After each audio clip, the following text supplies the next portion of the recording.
நீங்கள் கேட்டுக்கொண்டிருப்பது கொத்மலை FM.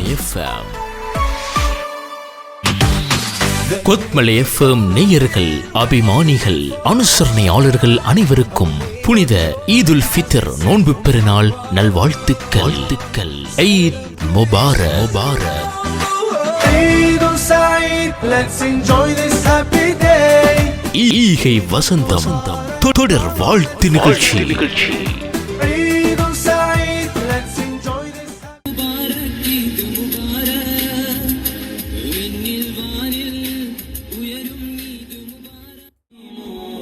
سبيل مريح تنهدى يا صاحي كي تستريح وبث الدعاء الخفي الصريح يسعك الفضاء الرحيب الفسيح فبالله كم تستطيب القلوب. நேரம் 5:15 நேர்கள் கொத்மலை FM முஸ்லிம் நிகழ்ச்சியில் ஈகை வசந்தம் சிறப்பு நிகழ்ச்சியோடு இணைந்திருக்கின்றீர்கள்.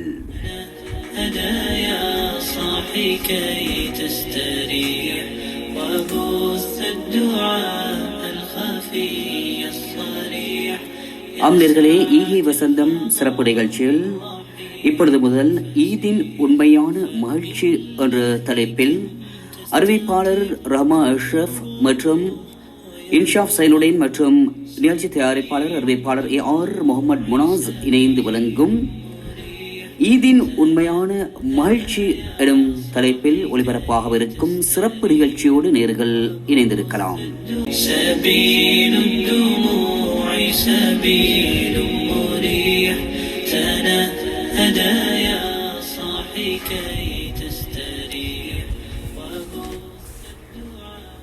அஸ்ஸலாமு அலைக்கும் அஹ்மத். ஈத் முபாரக். அஹ்மத், அஸ்ஸலாமு அலைக்கும். ஈத் முபாரக்னு சொல்றேன், உங்களுக்கு கேக்குது இல்லையா? வலைக்கும் அஸ்ஸலாம் வரஹ்மத்துல்லாஹி வபரகாத்து. ஆஷா தங்கச்சி வாங்க, ஈத் முபாரக்.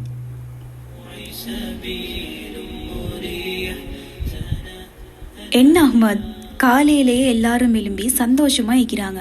வீடெல்லாம் சுத்தமாக்கி புதிய உடுப்பெல்லாம் உடுத்து இனிப்புகள் எல்லாம் செஞ்சு தக்பீர் சத்தமும் கேட்டுட்டே இருக்குது. ஆனா நீங்க மட்டும் இப்படி அமைதியா சோகமா இருக்கிறீங்களே, உங்களோட முகத்துல இந்த ஈத் மகிழ்ச்சி கொஞ்சம் சரி தெரியலையே. என்ன ஆயிடுச்சு அஹ்மத்? ஆஷா, எல்லாருக்கும் பெருநாள் தானே ஆஷா. ஆனா எனக்கு பெருநாள்ல இன்றைக்கு மனசு அவ்வளவு திருப்தி இல்லை ஆயிஷா. எல்லாருக்கும் மாதிரி எந்த பெருநாளும் இந்த புதிய உடுப்பை உடுத்து நல்லா சாப்பாடு எல்லாம் திண்டுட்டு இருக்கிற மாதிரி ஒரு இருக்கிற அந்த சந்தோஷத்துல மட்டும் இல்லை ஆயிஷா.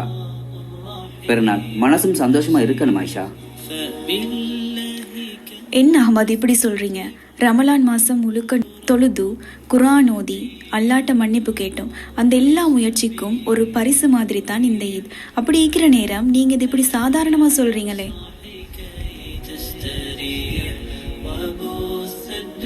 ஐதான் ஆயிஷா, நான் ரொம்ப பிடிச்சேன் தான். இரவெல்லாம் நின்று வணங்கினேன், தொழுதேன், கியாமுல் லைல், இஹ்திகாஃப் இருந்தேன், எல்லாம் செஞ்சேன் ஆயிஷா. ஆனாலும் இந்த பெருநாள் அன்று என் மனசுல கொஞ்சம் கூட சந்தோஷம் இல்லாம இருக்குது ஆயிஷா. எப்படி அஹ்மத் நீங்க சந்தோஷம் இல்லைன்னு சொல்லுவீங்க? எல்லா அமலும் நீங்க செஞ்சிக்கிறீங்க, எல்லா நோம்பையும் பிடிச்சிங்க, புதுசா உடுப்பும் எடுத்து உடுத்திக்கிறீங்க, இனிப்புகள் எல்லாம் செஞ்சாச்சு. இப்ப எப்படி நீங்க சந்தோஷம் இல்லைன்னு சொல்றீங்க? ஐதான் ஆயிஷா, நீங்க 27 இரவு தராவி தொழுகையில ஹஜ்ரத் சொன்ன பயான கேட்டீங்களா ஆயிஷா? ஓ அஹ்மத், அந்த பயான்ல என்ன இருக்குது? நல்லா தானே ஹஸ்ரத் பயான் பண்ணாரு. இல்ல இல்ல ஆயிஷா, அந்த பயான் அந்த ஹஸ்ரத் எனக்கு தான் சொன்னாரு மாதிரி எனக்கு ஒரு உணர்வு, என்ன மனசுல அப்படி ஒரு உணர்வு அண்டையிலிருந்தே உறுத்தி கொண்டிருக்குது ஆயிஷா. ஓ அஹ்மத், அவர் நிறைய விஷயங்கள் சொன்னாரு. அவர் சொன்ன எல்லா விஷயங்களுமே பொதுவாக எங்களை ஒவ்வொருத்தருக்கும் சொல்ற மாதிரி தான் நீஞ்சி. அப்படி நீங்க இப்படி சோகமாய்க்கிற அளவுக்கு எந்த விஷயம் உங்களை பாதிச்சுக்குது? இல்ல இல்ல ஆயிஷா, அதுல எனக்கின்றி ஒரு முக்கியமான விஷயம் அவர் சொன்னாருன்னு நான் நினைக்கிறேன். அந்த பயான்ல நீங்க கேட்டீங்களா ஆயிஷா, எவர் ஒருவர் உறவுகளை துண்டிச்சு நடக்கிறாங்களோ அவருடைய அமல்கள், அவர் பிடிச்ச நோன்பு ஒன்றுமே ஏற்றுக்கொள்ளப்படாது, அவருடைய தௌபாவும் ஏற்றுக்கொள்ளப்படாது என்று ஹஜ்ரத் சொன்னாரு. கேட்டீங்களா ஆயிஷா நீங்கள் அதை? ஓ அஹ்மத், நான் அதை கேட்டேன். நீங்கள் இனி இப்படி சோகமாய்க்கிற அளவுக்கு நீங்கள் எந்த உறவை துண்டிச்சு வாழ்ந்துட்டீக்கிறீங்க? இல்லை ஆயிஷா, நான் எந்த தவறும் செய்யலை. உறவை துண்டிக்கிற அளவுக்கு எந்த தவறும் செய்யலை. ஆனாலும் அந்த பயானை கேட்ட அன்றிலிருந்து என் மனசில் ஒரு கவலை தயக்கமாகவே இருந்து கொண்டிருக்கு ஆயிஷா. அந்த 27க்கு பிறகு அந்த நோம்புக்கு சாமான் வாங்குறது, உடுப்பு வாங்குறதுன்ற அந்த பிஸியில் கொஞ்சம் நான் அப்படி இப்படி இருந்தாலும் இந்த பெருநாள் அன்று காலையில் அதுவுமா எனக்கு அது ஒரு கவலையாகவே இருக்கு ஆயிஷா. உங்கள்கிட்ட சொன்னா என்ன, இந்த நானோட கொஞ்ச நாளைக்கு போது எனக்கு ஒரு சின்ன பிரச்சனை ஒன்று நடந்துச்சு ஆயிஷா.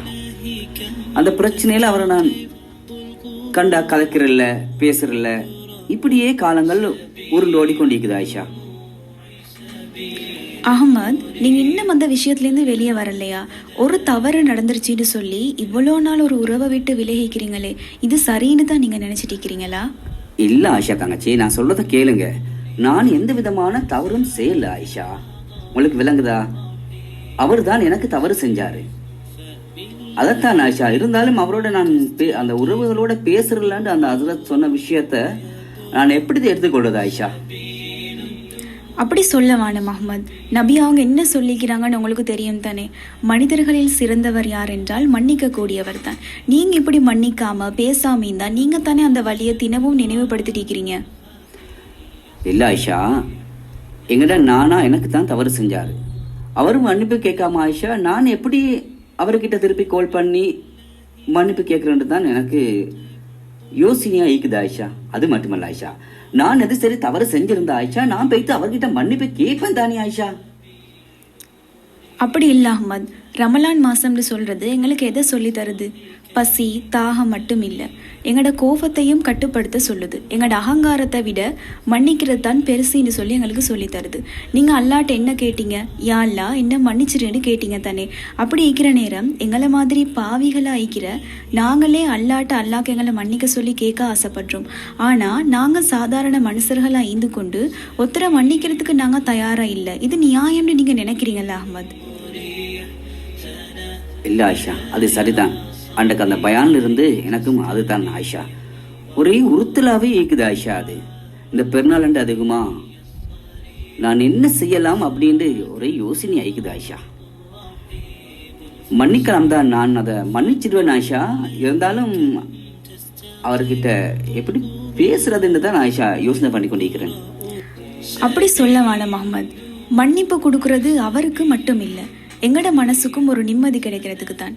ஈத் நாள்னு சொல்றது என்னன்னு உங்களுக்கு தெரியுமா?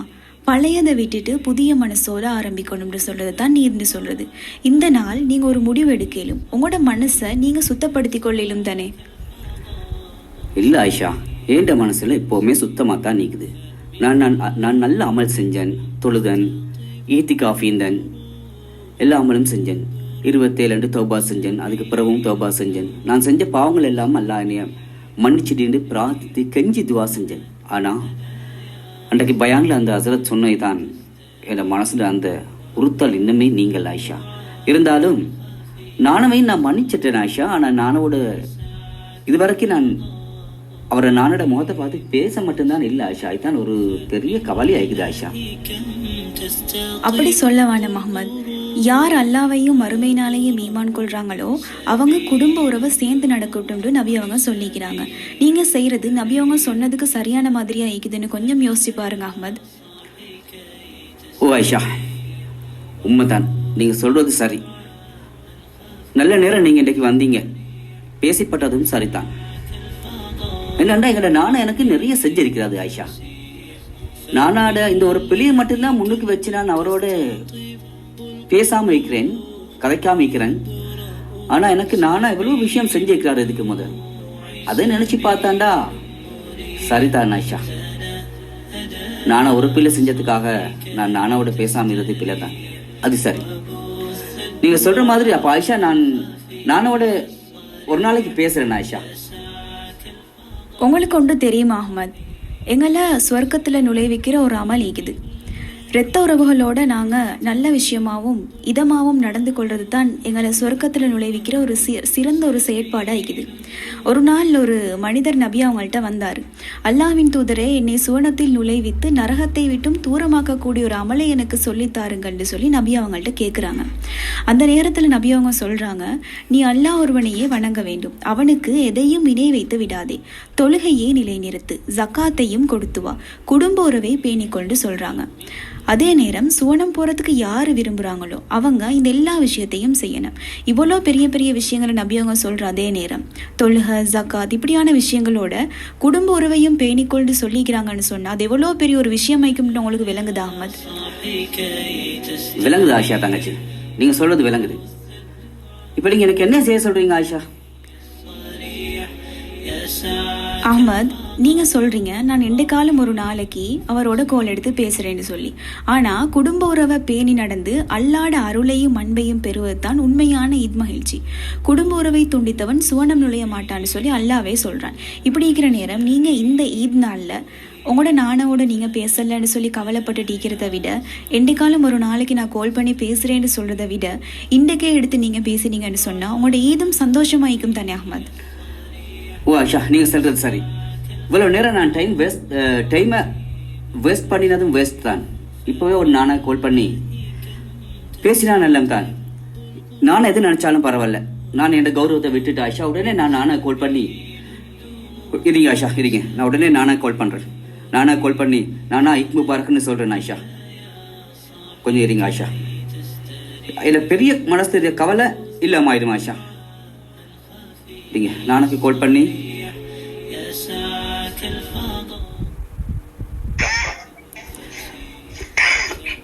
அஸ்ஸலாமு அலைக்கும் நானா. நான் அஹமத் பேசுறேன் நானா. அஸ்ஸலாமு அலைக்கும். அஹமத். அஸ்ஸலாமு அலைக்கும் நானா. ஓ வலைசலாம். ஈத் முபாரக். ஈத் முபாரக் நானா. ஈத் முபாரக். எப்படி இவ்வளவு நாளைக்கு போறோம், எப்படி நானாவ நினைவு வந்துச்சு? இல்ல நானா, என்னை மன்னிச்சுக்கோங்க நானா. நேத்தும் நான் எதிர்பார்த்து இருந்தேன், ஆனாலும் நான் நினைச்சேன் தம்பி பேசவே மாட்டானே. நானா பேசலாம் தான், ஆனா தம்பி புடிவாதக்காரனை பேச மாட்டானே தான் நினைச்சு கொண்டிருந்தேன். ஈத் முபாரக். ஈத் முபாரக் நானா, என்னை மன்னிச்சுக்கொள்ளுங்க நானா. கட்டாயம் தம்பி, நீங்க மன்னிப்பு கேட்க தேவையில்ல. நான் நாணத்தனை கூட நீங்க நானா மன்னிச்சுக்கோங்கன்னு சொல்ல மனசு எல்லாமே நானும் உங்களை மிஸ் பண்ணிட்டேன். சின்னத்துல உமா எங்களை எல்லாம் வளர்த்தது, சின்ன வயசுல எப்பயுமே உண்டாரிக்கணும்னா எனக்கு என்ன சரி தந்தா அவங்களுக்கு பிரிச்சு கொடுக்க சொல்லுவாங்க. அப்படித்தான் நாங்க வளர்ந்தோம் இல்லையா? ஓ நானா. உண்மையிலே சந்தோஷமா இருக்கு தம்பி, உங்களோட இந்த கால் என் லைஃப்ல ஒரு உண்மையில எனக்கு சந்தோஷமா இருக்கு. இப்ப மைனி இருந்தா சந்தோஷப்பட்டிருப்பாங்க, மைனி கிட்ட இல்ல. அவங்களுக்கும் சலாம் சொல்லணும்னு சொல்லுங்க, ஈத் முபாரக் சொல்லுங்க. மெசேஜ் நான் சொல்றேன், கட்டாயம் சொல்லுங்க. இன்ஷா அல்லாஹ் நானா புள்ளல எல்லாம் கூட்டிக்கொண்டு எங்க வீட்டுக்கு வாங்க இன்ஷா அல்லாஹ். கட்டாயம் நான் இன்ஷா அல்லாஹ் இந்த சந்தோஷமா இருக்கு. நான் மைனி கிட்ட போயிட்டு வீட்டுல சொல்லுவேன் இன்ஷா அல்லாஹ். நான் ராவைக்கு உங்களுக்கு நான் கால் பண்றேன் இன்ஷா அல்லாஹ். சரியா? இன்ஷா அல்லாஹ் நானா. இன்ஷா அல்லாஹ் இன்ஷா அல்லாஹ் நான் கட்டாயம் வருவேன். ரைட். ஓகே தம்பி, அல்லாஹ் உங்களுக்கு பரக்கத் செய்யட்டும் இன்ஷா அல்லாஹ். நான் ராவைக்கு பேசுறேன் இன்ஷா அல்லாஹ். அஸ்ஸலாமு அலைக்கும் நானா. நான் சந்தோஷமா இருக்கு, எனக்கு மனசுக்கு நிறைய சந்தோஷமா இருக்குது. ஓடாடா ஜஸாக்கல்லாஹ் ஹைரன். அஸ்ஸலாமு அலைக்கும் நானா. வாலைக்கும் சலாம். அல்லாஹ்ட காவல் தம்பி, அல்லாஹ்ட காவல். يسعك الفضاء الرحيب الفسيح فبالله كم تستطب القروح ويبرأ سبيل. அஹ்மத், இப்போ நீங்கள் சொல்லுங்களே, இவ்வளோ நேரம் நீங்கள் சோகமா இது ஒரு சாதாரண நாள் தான், எனக்கு எந்த ஒரு சந்தோஷமும் இல்லைன்னு சொல்லிட்டு இருந்தீங்க. இப்போ நீங்கள் உங்களோட நானாவோட கால் பண்ணி பேசிட்டீங்க. இப்போ உங்களுக்கு எப்படி இருக்குதுன்னு சொல்லுங்க பாப்பா. இல்ல ஆயிஷா, நீங்க வந்தது பெரிய வேலை ஆயிஷா. என் மனசு இப்ப நிறைவா இருக்குது ஆயிஷா. நானோட நான் பேசிட்டேன், நானும் என்னோட இறக்கமா பேசுறாரு. என்ன நான் இவ்வளவு இறக்கமா என்னைய மன்னிப்பு கேட்கவே தேவையில்ல தம்பி அப்படின்னு என்னையோட இவ்வளவு அன்பா பேசுவான்னு நான் நினைக்கல ஆயிஷா. ஆனா நான் எவ்வளவு இறக்கமா பேசிக்கிறாரு. என் மனசு உண்மையில நிறைவா இருக்குது ஆயிஷா. நான் நிம்மதியா இன்னைக்கு சந்தோஷமா இந்த பெருநாளை கொண்டாடிடுவேன் ஆயிஷா. ஜஸாக்கல்லாஹ் ஹைரன் ஆயிஷா, இவ்வளவு எல்லாம் விஷயத்தை எனக்கு சொல்லி தந்ததுக்கு. உண்மைதான் அஹ்மத், காஃபிரான இரத்த உறவாக இருந்தாலும் அவங்களுக்குரிய அந்தஸ்தை நாங்கள் கொடுக்கறதுக்கு தயங்கவே படாது. அதே நேரம் காஃபிராக இருந்தால் கூட இரத்த உறவுகளுக்கு நாங்கள் கட்டாய முக்கியத்துவம் கொடுக்கணும் அப்படின்னு சொல்லித்தான் எங்களோட மார்க்கம் சொல்லுது. ஆமா ஆயிஷா, நான் கலைக்காம பிடிவாதமா இருந்திருந்தான். ஆனா என்ன நானோட இப்ப நான் கலைச்சிட்டேன். இப்ப எனக்கு மன நிறைவா சந்தோஷமா இருக்குது ஆயிஷா தங்கச்சி. நீங்க இன்னைக்கு வீட்டுக்கு வந்ததுல எனக்கு நிறைய பிரயோசனம் கிடைச்சிச்சு. இதுல ஒரு நானோட சேரக்கூடிய ஒரு சந்தர்ப்பம், இந்த பெருநாளுடைய ஒரு மிக இன்பமான ஒரு நாள் இன்றைக்கு நான் அனுபவிச்சேன் ஆயிஷா. ஜஸாக்கல்லாஹ் ஹைரன் ஆயிஷா தங்கச்சி.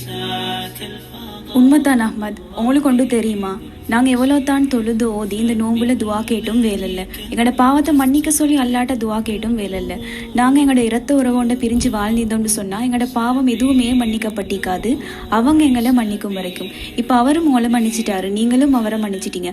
இப்போ கட்டாயம் அல்லாவும் உங்களை மன்னிச்சிப்பான் அஹ்மத். இன்ஷா அல்லாஹ். அல்லாஹ் தால் என்னுடைய எல்லா அமல்களையும் இந்த நோம்புல செஞ்ச எல்லா அமல்களையும் ஏற்றுக்கொள்ளணும். அல்லாஹ்க்காக வேண்டித்தான் ஆயிஷா நான் இந்த மன்னிப்பை நானோடையும் இந்த பெருந்தன்மையெல்லாம் விட்டுட்டு இந்த நானோட கோல் பண்ணி கதைச்சேன். என்ன நானும் என்னைய மன்னிப்பே கேட்க தேவையில்லை சம்பூர்ணமா ஏற்றுக்கொண்டார் இன்ஷா அல்லா ஆயிஷா. நான் இன்றைக்கு பெருநாள் எல்லாம் முடிஞ்சு நைட்டுக்கு போய்த்து நான வீட்டுக்கு போய்த்து நான் எங்களோட புள்ளல் எல்லாம் கூட்டிட்டு போய்த்து இன்ஷா அல்லா பேசிட்டு வருவேன் ஆயிஷா. கட்டாயம் அஹ்மத், அதை நீங்க கட்டாயம் செய்ய வேண்டிய ஒரு விஷயம் தான். சரி அஹ்மத், எனக்கும் லேட் ஆகுது. ஆனா ஒன்றை நீங்க மறந்துட்டீங்களே, உங்களுக்கு நான் ஈத் முபாரக்னு சொன்னேன். நீங்க இந்த வரைக்குமே சந்தோஷமா ஈத் முபாரக்னு எனக்கு சொல்லவே இல்லையே. ஈத் முபாரக் ஆயிஷா, ஈத் முபாரக். நான் சந்தோஷமா சொல்றேன் ஆயிஷா, ஈத் முபாரக். சரி அஹ்மத், அப்ப நான் போயிட்டு வரேன். நீங்களும் உங்களோட நானாவும் எப்பயுமே சந்தோஷமாயிருங்க. ஜஸாக்கல்லாஹ் ஹைர் Ayesha. تستطب القروح ويبرأ سبيل الدموع سبيل مريح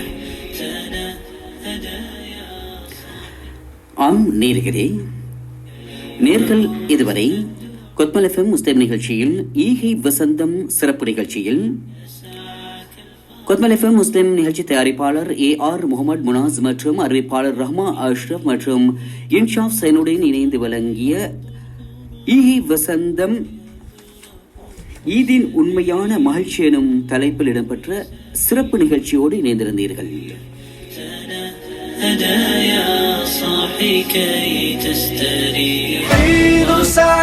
Let's enjoy this happy day. ஈகை வசந்தம் தொடர் வாழ்த்து நிகழ்ச்சி.